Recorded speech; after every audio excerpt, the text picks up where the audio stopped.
دوستوں کو چاہیے کہ اپنے ساتھ دوست اور لے کر آئیں وہاں پر.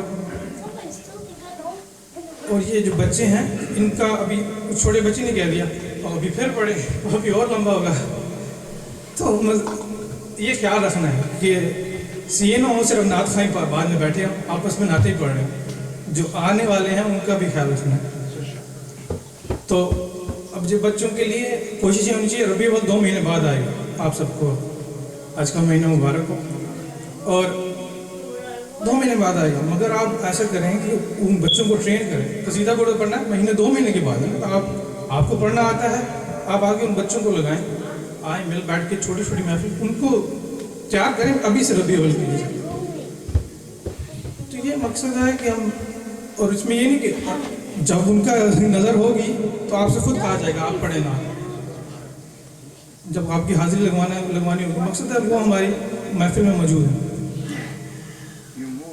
تو بٹ صاحب نے فرمایا تھا کہ سیف نبی صاحب کچھ مصباح رضی اللہ عنہ کی شان میں خطاب فرمائیں. گزارش ہے.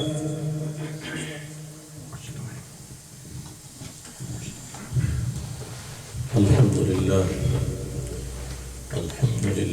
وکفا والصلاة والسلام علی سید الانبیاء. اما بعد اعوذ باللہ من الشیطان الرجیم. بسم اللہ الرحمن الرحیم. ولو انہم اذ ظلموا أنفسهم جاءوك فاستغفروا الله واستغفر لهم الرسول لوجدوا الله توابا رحيما. إن الله وملائكته يصلون على النبي يا أيها الذين آمنوا صلوا عليه وسلموا تسليما. اللهم صل على سيدنا مولانا محمد وبارك وسلم عليه.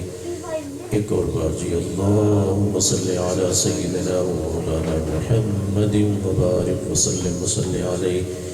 ایک اور دفعہ, اللهم صل على سيدنا مولانا محمد وعلى آل سيدنا مولانا محمد وأصحاب سيدنا مولانا محمد وبارك وسلم عليه. اللہ تعالیٰ کی حمد و ثنا اور اس کے حبیب اکرم اور مجسم شفیع معظم احمد مصطفیٰ حضرت محمد مصطفیٰ صلی اللہ علیہ وآلہ وسلم کی بارگاہ میں درود پاک کا ہدیہ پیش کرنے کے بعد محترم المقام جناب صوفی عادل صاحب, فخر السادہ جناب سید ساجد شاہ صاحب, نعت خوان خوش اعلان جناب فراز یاسین صاحب, جناب سید حامد شاہ صاحب, اور آج کی اس محفل کے بانی جناب بٹ صاحب اور دیگر دوستوں اور بزرگوں. مجھے بٹ صاحب نے یہ فرمایا تھا کہ غوث الاعظم کے بارے میں, اور بھی عادل صاحب نے بھی وہ ذکر کیا ہے, لیکن آج جب محفل شروع ہوئی ہے تو ہمارے شیخ ریاض خیری صاحب نے جو کلام پڑھا کہ وقت دے نے کرم دے دھارے سرکار دے دوارے, اور پھر شاہ صاحب نے جو نعت شروع کی, ہر وقت تصور میں مدینے کی گلی ہے, اور پھر فراد بھائی نے جو نعت پڑھی کہ کس در تے جاندے سارے سوالی, یا رسول اللہ اگر تیرا دوبارہ نہ ہوگا. اور پھر ہمارے ایوب بھائی نے جو نعت پڑھی وہ بھی یہی تھی کہ چلو دیار نبی کی جانب. تو ان کی نعت خوانی سنی اور آنکھوں کا وضو بھی ہوا, اور محفلوں میں کہا جاتا ہے کہ جی آہستہ آہستہ محفل اپنے عروج کی طرف جا رہی ہے، لیکن آج تو یہ تھا کہ قاضی صاحب نے جب نعت پہلی پڑھی ہے تو میں سمجھتا ہوں کہ محفل بالکل عروج پہ جا چکی تھی۔ تو یہ جو کیفیات تھیں، اور عامر صاحب بھی وہاں سے ہو کے آئے ہیں، ان کو جو مزہ آ رہا ہوگا وہ کیفیت وہی جانتے ہیں۔ تو میرا خود جو ہے ارادہ بدل گیا، میرا رجحان بھی ادھر ہی ہے۔ اعلیٰ حضرت نے کہا تھا کہ حاجیوں آؤ شہنشاہ کا روزہ دیکھو، کعبہ تو دیکھ چکے ہو، کعبے کا کعبہ دیکھو، آئی نسیمیں کوئے محمد، آئی نسیمیں کوئے محمد، دل کھنچنے لگا ہے سوئے محمد۔ اور اللہ رب العالمین نے بھی یہی فرمایا، وَلَوْ أَنَّهُمْ إِذْ ظَلَمُوا أَنفُسَهُمْ، اگر تم اپنی جانوں پہ ظلم کر لو، گناہ کر لو، وَلَوْ أَنَّهُمْ إِذْ ظَلَمُوا أَنفُسَهُمْ، اگر تم اپنی جانوں پہ ظلم کر لو، جاؤک، تو حبیب یہ تیرے پاس آ جائے۔ جاؤک، یہ جو جاؤ کے بعد کاف کی ضمیر ہے یہ مخاطب کی ضمیر ہے، جیسے آپ کسی کو سامنے بات کر رہے ہو۔ تو فرمایا جب اپنی جانوں پہ ظلم کر لیں، یہ خطائیں کر لیں، گناہ کر لیں، جاؤک، تو حبیب یہ تیرے پاس آ جائے۔ فاستغفر اللہ، اللہ سے معافی مانگیں، بخشش طلب کریں۔ واستغفر لهم الرسول، اور رسول اکرم بھی ان کے لیے شفاعت فرمائیں، لوجد اللہ تواب الرحیم، البتہ اللہ کو توبہ قبول کرنے والا پائیں گے۔ وَلَوْ أَنَّهُمْ إِذْ ظَلَمُوا أَنفُسَهُمْ جَاءُوكَ، یہ تیرے پاس آ جائے، تیرے پاس آ جائے، اور پھر تیرے پاس آ کر، تیری بارگاہ میں آ کر یہ مجھ سے معافی مانگے، اور آپ ان کی شفاعت فرمائیں، آپ ان کے لیے دعا کریں، اب میں بخشوں۔ مفسر شہید مفتی احمد خان لکھتے ہیں کہ ہماری جو دعائیں ہیں، پہلی دعا ہے فاستغفر اللہ، وہ دعا جو ہے فاستغفر اللہ، وہ بمثل بیج ہے کہ بیج ڈالو، ہماری جو دعا ہوگی وہاں جا کے۔ اور واستغفر لهم الرسول، اور جو رسول اللہ کی دعا ہے وہ فرماتے ہیں وہ مثل پانی کی، بیج ڈالو پانی ادھر سے آئے گا، اب فصل ہوگی۔ تو فرمایا جاؤک، یہ تیرے پاس آ جائے۔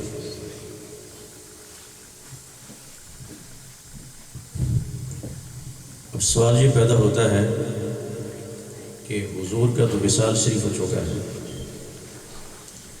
حضور کا تو وصال شریف ہو چکا ہے، اب کیا ہوا؟ علماء نے یہ لکھا ہے کہ آج بھی مواجہ شریف کی حاضری، مواجہ شریف کی حاضری جو ہے وہ جاؤکا میں داخل ہے، اس لیے کہ اللہ کی یہ آخری کتاب ہے اور یہ قیامت تک ہے، اور قرآن کا حکم قیامت تک باقی ہے۔ وَلَوْ أَنَّهُمْ إِذْ ظَلَمُوا أَنفُسَهُمْ جَاءُوكَ، آج بھی جو مواجہ شریف کے سامنے چلے گئے وہ بارگاہ رسالت میں حاضر ہے، وہ حضور کی بارگاہ میں حاضر ہے۔ حضرت ابو النصر منظور احمد خان دامت برکاتہم العالیہ اپنی کتاب میں لکھتے ہیں، سفر مدینہ، مدینہ الرسول اس کتاب کا نام ہے، لکھتے ہیں کہ جب میں مواجہ شریف کے سامنے حاضر ہوا ایسے، تو میرے دل میں ایک اشکال پیدا ہوا کہ سرکار نے تو یہ فرمایا ہے، لو زار قبری وجبت لہ شفاعتی، کہ جس نے میری قبر کی زیارت کی، میری تربت شریف کی زیارت کی، اس کی شفاعت مجھ پر واجب ہے۔ میں یہاں کھڑا تو ہوں لیکن حجرے کے باہر ہوں، قبر شریف اندر ہے، درمیان میں ایک پردہ لٹکا ہوا ہے، قبر انور تو نظر نہیں آ رہی، قبر شریف کی زیارت تو نہیں ہو رہی، جبکہ حضور نے فرمایا لو زارہ قبری، جس نے میری قبر کی زیارت کی اس کی شفاعت واجب ہے۔ مجھے تو قبر انور نظر نہیں آ رہی، میں تو مواجہ شریف پہ کھڑا ہوں۔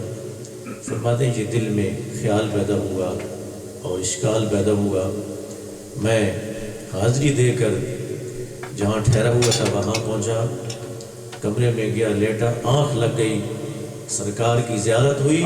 حضور نے فرمایا کہ منظور، جس نے میری مواجہ شریف میں حاضری دی ہے گویا اس نے میری قبر کی زیارت کی۔ نعرہ تکبیر، نعرہ رسالت، نعرہ رسالت، سبحان اللہ۔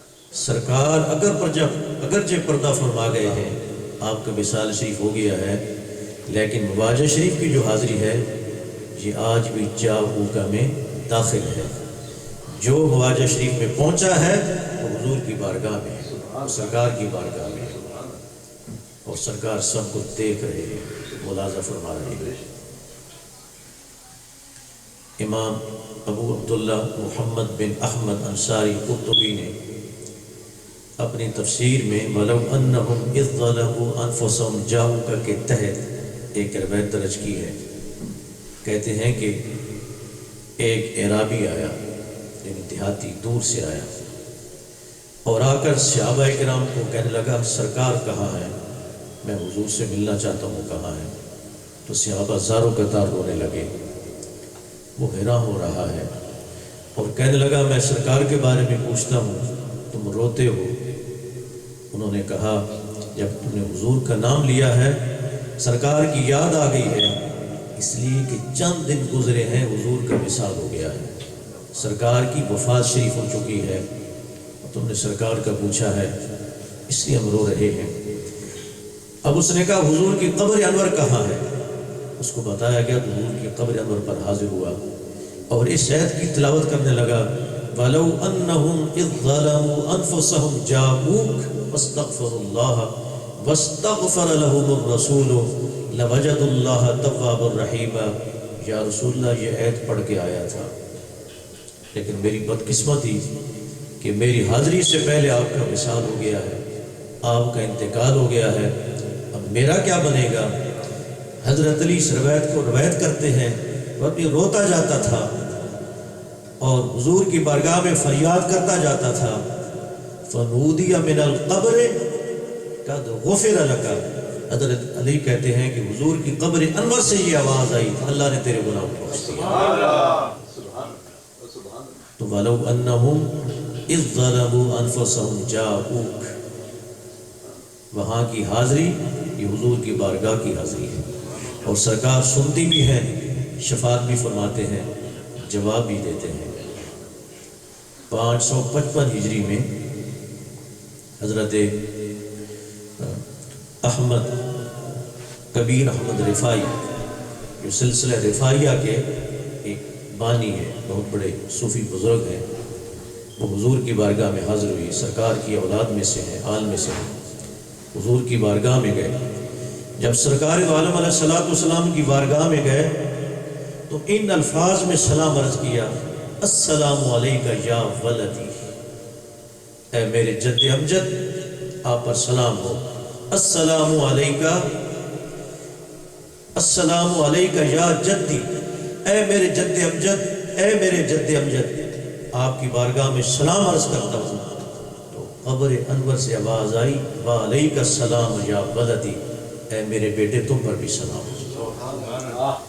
اور جب یہ جواب آیا تو پھر تڑپ گئے اور بارگاہ رسالت میں عرض کرتے ہیں کہ یا رسول اللہ صلی اللہ علیہ وسلم، فی حالت البعد روحی کنت ارسلها، جب میں دور رہتا تھا تو حاضری کے لیے، قدم بوسی کے لیے اپنی روح کو بھیجا کرتا تھا، وہ آ کر قدم بوسی کرتی تھی اور دست بوسی کرتی تھی۔ یا رسول اللہ آج میں بنفس نفیس حاضر ہوا ہوں، میں چاہتا ہوں کہ اپنا دست انور باہر نکالے، میں بوسہ دینا چاہتا ہوں۔ تو سرکار دو عالم علیہ السلام نے قبر انور سے اپنا دست مبارک باہر نکالا، آپ نے بوسہ دیا تو 300 علماء اور اولیاء کی ایک جماعت بھی وہاں اس کا نظارہ کر رہی تھی، اور اسی جماعت میں پیران پیر دستگیر حضرت شیخ عبدالقادر جیلانی بھی موجود تھے، انہوں نے بھی دیکھا۔ ہاں جی، تو بات ہو رہی تھی وَلَوْ أَنَّهُمْ إِذْ ظَلَمُوا أَنفُسَهُمْ جَاءُوكَ، اگر اپنی جانی پہ ظلم کر لو تو میرے حبیب کی بارگاہ میں آ جاؤ، بخدا خدا کا یہی ہے در، بخدا خدا کا یہی ہے در، نہیں اور کوئی مفر مکر، جو وہاں سے ہو یہیں آگے ہو، جو یہاں نہیں تو وہاں نہیں۔ میں نے ایک عالم دین سے سنا تھا، بتا رہے تھے کہ حرم کعبہ میں، کعبہ کی سائے میں کھڑی ہو کر ایک خاتون یہ کہہ رہی تھی، اپنے رب سے براہ راست تھی، اور کہہ رہی تھی خدا بندہ بخش دے چنگا رہے گا، بخش دے اچھا رہے گا، یا اللہ بخش دے اچھا رہے گا۔ تو کسی نے کہا اگر اس نے نہ بخشا تو پھر کہنے لگی نہ بخشے گا تو میں مدینے چلی جاؤں گا، نہ بخشے گا تو مدینے چلی جاؤں گی، کیونکہ اس کا حکم ہے وَلَوْ أَنَّهُمْ إِذْ ظَلَمُوا أَنفُسَهُمْ جَاءُوكَ فَاسْتَغْفَرُوا اللَّهَ وَاسْتَغْفَرَ لَهُمُ الرَّسُولُ لَوَجَدُوا اللَّهَ تَوَّابًا رَحِيمًا۔ تو پھر بخدا خدا کا یہی ہے در، نہیں اور کوئی مفر مکر، جو وہاں سے ہو یہیں آ کے ہو، یہاں نہیں تو وہاں نہیں۔ اور فاضل بریلوی کہتے ہیں کہ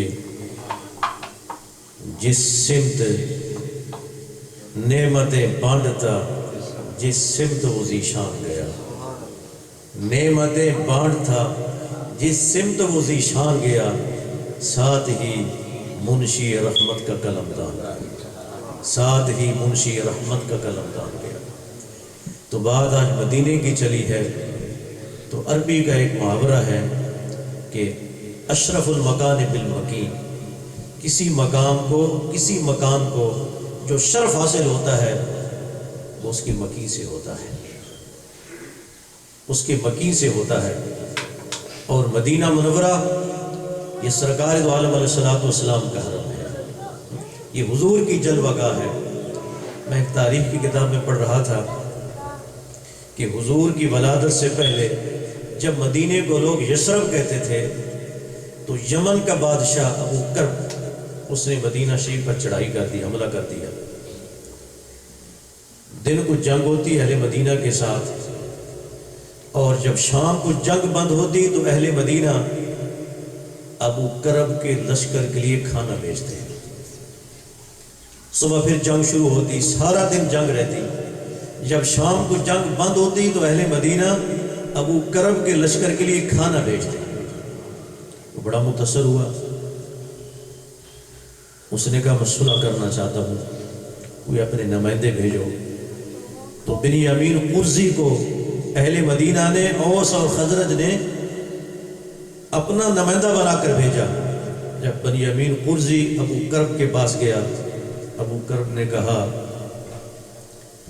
کہ دن بھر میں تم سے جنگ کرتا ہوں، رات کو تم میرے لشکر کے لیے کھانا بھیجتے ہو، ذرا اس کی وجہ تو بتاؤ، میں تمہارے اخلاق سے بہت متاثر ہوا ہوں۔ تو بنیامین قرظی نے کہا سنو، ہمیں یہ یقین تھا کہ تم جتنی مرضی زور لگا لو تم اس شہر کو فتح نہیں کر سکتے ہو، تم اس شہر کو فتح نہیں کر سکتے ہو۔ اس نے کہا اس کی کیا وجہ ہے؟ بنیامین قرظی نے کہا کہ یہ نبی آخر الزمان کی جلوہ گاہ ہے، یہ نبی آخر الزمان کی جلوہ گاہ ہے، تم اس کو فتح نہیں کر سکتے۔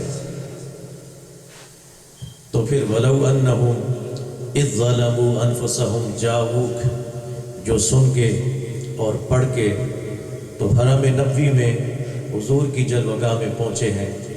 جب وہاں انسان پہنچتا ہے تو کیا کیفیات ہوتی ہیں، وہ کیا منظر ہوتا ہے، کیا جانیے وہ کہاں گھوم رہا ہے، کیا جانیے وہ کہاں گھوم رہا ہے، بلکہ کیا جانیے وہ جنت میں کہاں گھوم رہا ہے۔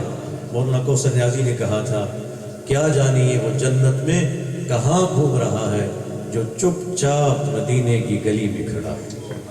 جو چپ چاپ مدینے کی گلی میں کھڑا ہے. اور یہ گلی فاضل بریلوی کہتے ہیں کہ اس گلی کا گدا ہوں میں، اس گلی کا گدا ہوں میں کہ جس میں مانگتے تاجدار پھرتے ہیں. اس گلی کا گدا ہوں میں کہ جس میں مانگتے تاجدار پھرتے ہیں.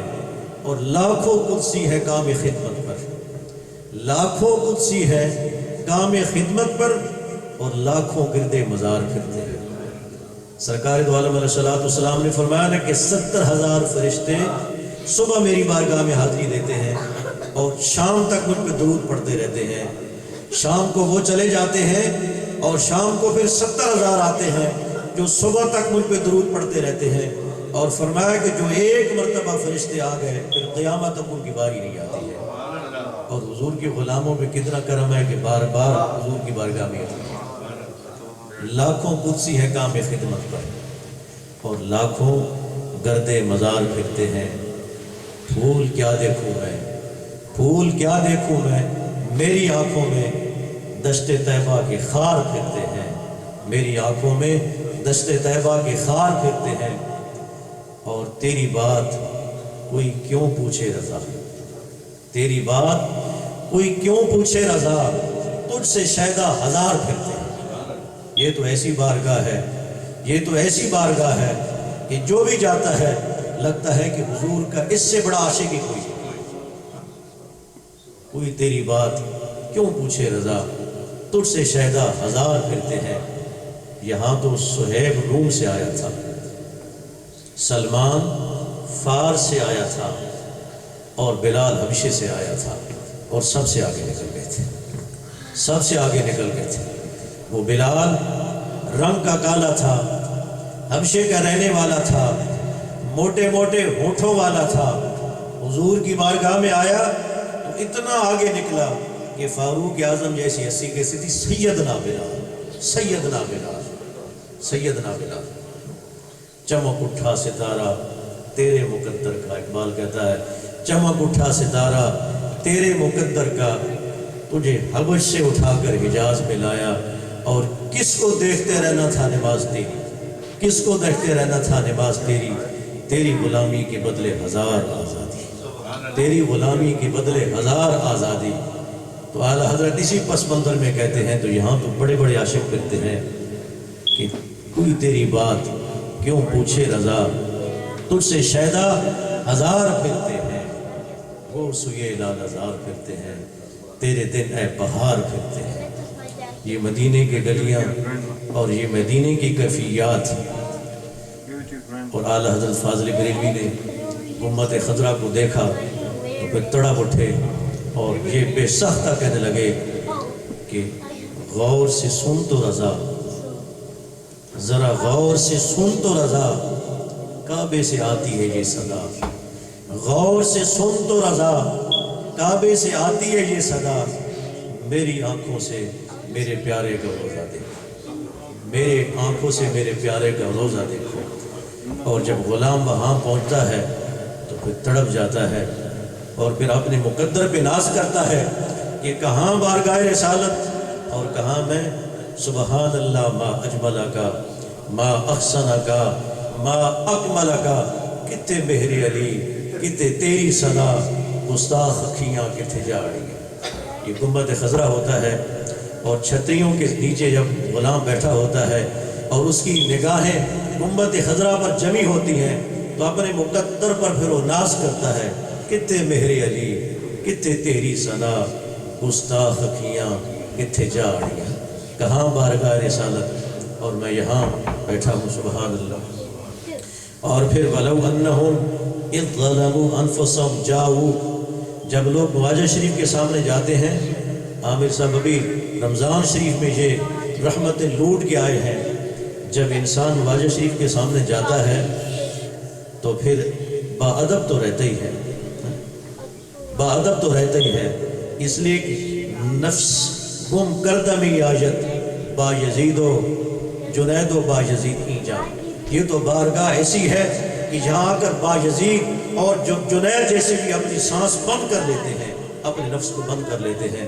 ادب اپنی جگہ ہوتا ہے لیکن جب انسان حضور کی بارگاہ میں حاضر ہوتا ہے اور وَلَوْ أَنَّهُمْ إِذْ ظَلَمُوا أَنفُسَهُمْ جَاءُوكَ فَاسْتَغْفَرُوا اللَّهَ وَاسْتَغْفَرَ لَهُمُ الرَّسُولَ، یہ اس کے سامنے ہوتا ہے تو پھر جگر پھٹتے ہیں، پھر جگر پھٹتے ہیں اور پھر گریبان چاک ہوتے ہیں اور کلیجے باہر آتے ہیں. ایسے لگتا ہے کہ دل ابھی سینے سے نکلے گا اور ابھی نکل کے باہر حضور کی بارگاہ میں حاضر ہو جائے گا. حضور کی بارگاہ میں جب انسان پہنچتا ہے تو کیا کیفیات ہوتی ہیں.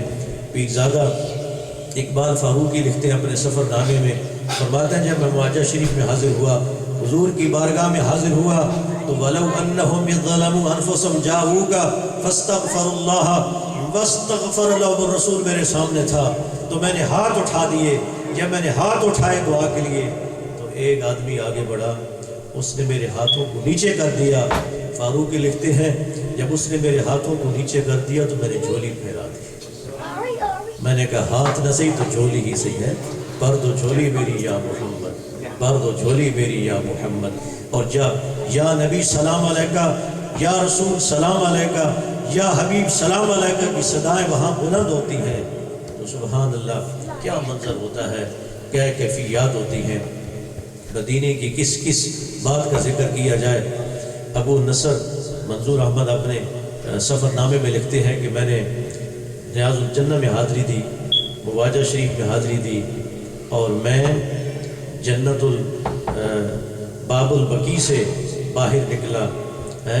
میرے بائیں طرف باب جبریل تھا، باب جبریل میرے بائیں طرف تھا، میں وہاں سے نکل رہا تھا.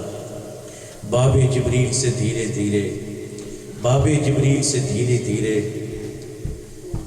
فخر کو یہ کہتے ہوئے پایا گیا، فخر کو یہ کہتے ہوئے پایا گیا، در یار پہ پلکوں سے بھاری دینا، یہاں ذرا اونچی ہوئی آواز تو عمر بھر کا سرمایا گیا. ابو نصر لکھتے ہیں کہ مواجہ شریف میں ریاض الجنہ میں حاضری دے کر باب البقیع سے باہر نکل رہا تھا، میرے بائیں طرف باب جبریل تھا تو میرے دل میں یہ خیال آیا، میرے دل میں یہ خیال آیا کہ مدینہ شریف میں تو دو جنتیں ہیں، مدینہ شریف میں تو دو جنتیں ہیں. مکہ میں ایک جنت المعلی ہے، مدینہ میں دو جنتیں ہیں، ایک ریاض الجنہ ہے، ایک جنت البقیع ہے. ریاض الجنہ میں حاضری دے کے آ رہا ہوں، جنت البقیع میں جا رہا ہوں. مدینہ شریف میں دو جنتیں ہیں. فرماتے ہیں ایک عرب خاتون جو بہت زیادہ عمر رسیدہ تھی وہ بیٹھی ہوئی تھی. یہ خیال میرے دل میں آیا، اس نے فوراً مجھے آواز لگائی، لگی یا اخی تعال اجلس اسمع کلامی، اے میرے عزیز بھائی آؤ بیٹھو میری بات سنو. میں حاضر ہوا، بیٹھا. گڑیا مجھے کہنے لگی، وہ عرب خاتون کہنے لگی تم کہتے ہو کہ مدینہ میں دو جنتیں ہیں، واللہ العظیم المدینہ تو کلھا جنت، میں خدا کی قسم اٹھا کے کہتی ہوں کہ مدینے کا ذرہ ذرہ جنت ہے، مدینے کا ذرہ ذرہ جنت ہے. تو وہ مدینے کی شانیں میں نے ایک مقام پہ پڑھا ہے. قطب مدینہ حضرت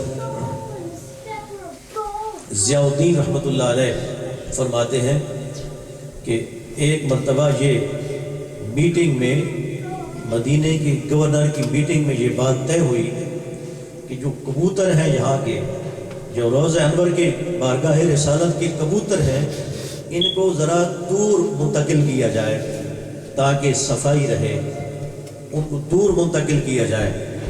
اور یہ طے ہوا کہ یہاں کبوتروں کو خوراک نہ ڈالی جائے، اس مقام پر دانے نہ ڈالے جائیں، فلاں مقام پر خوراک اور دانے ڈالے جائیں تاکہ کبوتر وہاں منتقل ہو جائے، یہاں نہ رہیں. قطب مدینہ فرماتے ہیں جب اس فیصلے پر عمل ہوا کہ ان کو خوراک اور ان کو دانہ وہاں ڈالا جائے گا، یہاں نہیں ڈالا جائے گا، تو کبوتروں نے بارگاہ رسالت کو نہیں چھوڑا، گنبد و خضرا کو نہیں چھوڑا، یہاں تک کہ بھوک سے کبوتر مرنے لگے مگر گنبد خضرا کو نہیں چھوڑا، بارگاہ رسالت کو نہیں چھوڑا. جب یہ بات اہل مدینہ کو معلوم ہوئی تو اہل مدینہ نے شور مچایا کہ یہ کبوتر بارگاہ رسالت کو نہیں چھوڑنا چاہتے، یہ گنبد خضرا کو نہیں چھوڑنا چاہتے، تو مدینہ شریف کی حاضریاں سبحان اللہ، جب آدمی وہاں سے نکلتا ہے بوجھل قدموں کے ساتھ حضور کی بارگاہ سے اجازت لے کر، تو کیا کیفیات ہوتی ہیں اور کیا حالت ہوتی ہے. قدم انسان اٹھاتا ہے مگر جسم ساتھ نہیں دیتا، تصور اور تخیل پھر وہی رہ جاتا ہے. آخری بات عرض کروں کہ وَلَوْ أَنَّهُمْ إِذْ ظَلَمُوا أَنفُسَهُمْ جَاءُوا، ہیں جی، تو کچھ ایسے ہیں کہ جو وہاں فزیکلی حاضر ہو جاتے ہیں، تو کچھ غلام ایسے بھی تو ہیں نا کہ جو وہاں حاضر نہیں ہو سکتے، ان کا کیا ہوگا، ان کا کیا ہوگا. تو مفتی احمد یار خان گجراتی رحمۃ اللہ علیہ فرماتے ہیں کوئی بات نہیں، جہاں اللہ رب العالمین نے فرمایا نا وَلَوْ أَنَّهُمْ إِذْ ظَلَمُوا أَنفُسَهُمْ جَاءُوكَ، وہاں یہ نہیں فرمایا کہ وَلَوْ أَنَّهُمْ إِذْ ظَلَمُوا أَنفُسَهُمْ جَاءُوكَ فِي الْمَدِينَةِ، فِي الْمَدِينَةِ کی شرط نہیں لگائی، صرف فرمایا جاؤ کہ بارگاہ رسالت میں آ جاؤ. جو جسمانی طور پر آ سکتا ہے وہ بارگاہ رسالت میں جسمانی طور پر آ جائے، جو تصوراتی طور پر روحانی طور پر آنا چاہتا ہے وہ بارگاہ رسالت میں روحانی طور پر آ جائے. وہ جہاں بھی موجود ہے وہیں سے حضور کا تصور کر کے بارگاہ رسالت میں حضور کا وسیلہ پیش کر دے، اس کی وہیں سے دعا قبول ہو جائے. نسیمہ جانب بدخواہ گزر ہو، کبھی ایسے بھی ہوتا ہے نا کہ آپ نہیں جا سکتے، تو پھر جامی کی طرح پھر آپ یوں بھی تو کہہ سکتے ہیں نا کہ نسیمہ جانب بدخواہ گزر کن زی احوال محمد را خبر کن، زی احوال محمد را خبر کن. تو آج محفل کا کچھ ماحول ایسا بنا تھا کہ میرا بھی دل کیا کہ میں بھی اسی رجحان کے مطابق مدینہ شریف کی حاضری کے بارے کچھ میں معروضات پیش کروں. میں بہت شکر گزار ہوں بٹ صاحب کا اور ان کے اہل خانہ کا اور تمام دوستوں کا، اور میں دعا کرتا ہوں کہ اتنی جو خوبصورت محفل ہماری ہوئی ہے، اتنی جو عالی شان محفل ہوئی ہے، تو یہ حضور کا فیضان ہے اور یہ دعائیں ہیں اور یہ برکتیں ہیں پیر طریقت رہبر شریعت حضرت پیر محمد عبداللہ جان دامت برکاتہ العالیہ، ان کے لیے دعا فرمائے اللہ رب العالمین کو صحت کاملہ عاجلہ عطا فرمائے. وآخر دعوانا الحمدللہ رب العالمین.